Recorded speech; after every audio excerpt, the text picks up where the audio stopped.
Opposition ସେଗୁଡ଼ାକ ତାଙ୍କର ମୁଦାଟା ସମ୍ପୂର୍ଣ୍ଣ ମୂଲ୍ୟହୀନ। ଖାଲି ଗୋଟେ ଇସ୍ୟୁ ନାହିଁ ତାକୁ ଇସ୍ୟୁ ବେସ୍ କରୁଛନ୍ତି। ଆପଣ ଜାଣିଥିବେ ଆମର କାଲି ମଧ୍ୟ ମୁଁ ଥିଲି, ଆପଣ ମୋର ବାଇକ୍ ଫାଇକ୍ ସବୁ ଦେଖିଥିବେ ସବୁ। ମୁଁ ବି ସେଇ ପୀଡ଼ିତାକୁ ନିଜେ ଧରିକି ଆସିଲି। ସେ ଗୋଟିଏ 12-13 ବର୍ଷର ଝିଅଟି, ତା'ର ମାଆ କେବଳ ବାପା ନାହିଁ। ସିଏ ତାକୁ ଗୋଟେ ସେ ଟ୍ୟୁସନ୍ରୁ ଫେରୁଥିଲା ସାଇକେଲରେ ଏବଂ ଫେରିଲା ବେଳେ ସେ ସବୁ ସେ ଟୋକାଟି ତାକୁ ଧରିଛି ତାକୁ ବହୁତ ଅତି ନିର୍ମମ ଭାବରେ ତାକୁ ତାପରେ ଅତ୍ୟାଚାର କରେ।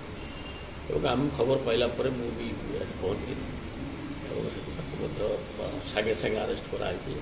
କାଲିକି ମଧ୍ୟ ବି ଫରୱାର୍ଡ଼ ହେଇଛି କାଲି ରାତିରେ ଜେଲ୍କୁ ଯାଇଛି କାଲି। ଆଉ ତା ସଙ୍ଗେ ସଙ୍ଗେ ସେ ତାକୁ ମଧ୍ୟ ସେଠି ମୁଁ ନିଜେ ରହିଛି ଏବଂ ଆମର ବାଲେଶ୍ୱର ଜିଲ୍ଲା ପ୍ରଶାସନ, ଭଦ୍ରକ ଜିଲ୍ଲା ପ୍ରଶାସନ, ବାଲେଶ୍ୱର କଲେକ୍ଟର, ଭଦ୍ରକ କଲେକ୍ଟର ସମାଜରେ ଗୋଟେ କଳୁଷିତ ହେଇଗଲାଣି। ଏଇଟା ହେଉଛି ଗୋଟେ ଅତ୍ୟନ୍ତ ପାଗଳ ମସ୍ତିଷ୍କର ଚିନ୍ତାଧାରା। ସମାଜରେ ଆମ ଲୋକଙ୍କ ଭିତରେ ଗୋଟେ ରାକ୍ଷସ ପ୍ରକୃତି ସୃଷ୍ଟି ହେଲା। ଯେଉଁଠି ହେଲେ ତ ଆପଣ ଦେଖିଲେ ବି ଲାଗିବ କାଲି ଫୋନ୍ ରାତି ଅନିଦ୍ରା, କାଲି ବି ହୋଲ୍ ଡେ, ବର୍ତ୍ତମାନ ବି ସେଇଠୁ ଆଇନି ଭଦ୍ରକ ହସ୍ପିଟାଲରୁ ସେ ଝିଅକୁ ପଇସା ମେଡ଼ିସିନ ଯାହା ଦରକାର ତାକୁ ସବୁ ଦିଆ କରିକି ସେଠି ସରକାର ତରଫରୁ ବି ଭଦ୍ରକ ଇଏରେ ଦିଆହେଉଛି। ବିଧାନସଭା ଆମେ ବିଧାନସଭା ଡରିବୁ, ଆମେ କ'ଣ କହୁଛୁ ଗୋଟେ ବର୍ଷ ହେଲା ସେ ଆପଣ କହିଲେ 24 ବର୍ଷର ସେ ସବୁ 4 ଦିନ 5 ଦିନ ବର୍ଷର ଡକାଯାଏ ଏସେମ୍ବଲି। ଡରିକି ଡାକନ୍ତିନି ଏସେମ୍ବଲି, ଆମେ ତ ଫୁଲ୍ ଟାଇମ୍ କଭର କରୁଛୁ।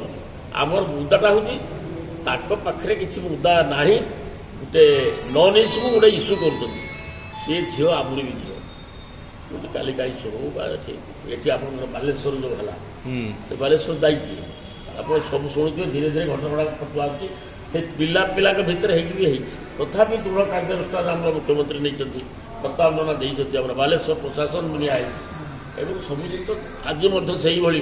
ଆମର ଗତକାଲି ଆମର ଯେଉଁ ଶିମୁଳିଆରେ ଯେଉଁ ଝିଅଟି ଇଏ ହେଇଛି ତା ସାହାଯ୍ୟ କରାହେଉଛି। ତା ପାଖରେ ମଧ୍ୟ ଲୋକ ରହିଛି। ତୁରନ୍ତ ତৎକ୍ଷଣାତ୍ ଯେଉଁ ମୁହୂର୍ତ୍ତରେ ହେଇଛି ଘଟଣା ତାକୁ ଆମେ ଆରେଷ୍ଟ କରିଛୁ ଏବଂ ତାକୁ ପଠାହେଇଛି। କାଲି ମଧ୍ୟ ଜେଲ୍କୁ ବି ଯାଇଛି ଏବଂ ସେ ଝିଅଟା ଚିକିତ୍ସା ବି ହେଉଛି। ତା ଚିକିତ୍ସା ପାଇଁ ଯାହା ଖର୍ଚ୍ଚ ତାକୁ ମଧ୍ୟ ଆମେ କରୁଛୁ ଏବଂ ଶୁଣନ୍ତୁ କିଭଳି ଭାବରେ ଆଜ୍ଞା କିଭଳି ଭାବରେ ଚକ୍ରାନ୍ତ କରୁଛନ୍ତି। ସେଇ ଯେଉଁ ପିଲାଟି ରେପ୍ କରିଛି ସିଏ 6 ମାସ ଆଗରୁ ଆଉ ଗୋଟେ ଝିଅକୁ ରେପ୍ କରିଥିଲା ଏବଂ ସିଏ ଜେଲ୍କୁ ଯାଇଥିଲା। ତାକୁ ସେଇ ନିର୍ଦ୍ଦିଷ୍ଟ ଦଳ ଲୋକ, ମୁଁ ଯେଉଁଟା କହିଛି ମୋ ଇଏରେ ଦେଖିଥିବେ, ନିର୍ଦ୍ଦିଷ୍ଟ ମାନେ ସେଇ ବିଜେଡି ଦଳର ଲୋକ ତାକୁ ବେଲ୍ ଆଣିଛନ୍ତି 1.5 ଲକ୍ଷ ଟଙ୍କା ଡିପୋଜିଟ୍ କରି ସେଇ ପିଲାକୁ। ସେ ତାକୁ ବେଲ୍ ଆଣିଲେ ପୁଣି ଆଣିକି ସାଙ୍ଗେ ସାଙ୍ଗେ ତାକୁ ଫେର ତାକୁ ଆଚ୍ଛା ଆପଣଙ୍କର ସବୁ ଭୁଲିଗଲେଣି ସେ କୁନ୍ଦୁଳି ଘଟଣା, ସେଠି ସେ ମେହେର ଘଟଣା, ଏସବୁ କହିଦେବା ପେଳି ଫୁଲିରେ କ'ଣ ହେଇଯିବ। ଆମେ ତ ତତ୍ପର ହେଉଛୁ, ଆମ ପ୍ରଶାସନ ମାନେ ତୁରନ୍ତ ଆକ୍ସନ୍ ହେବୁ।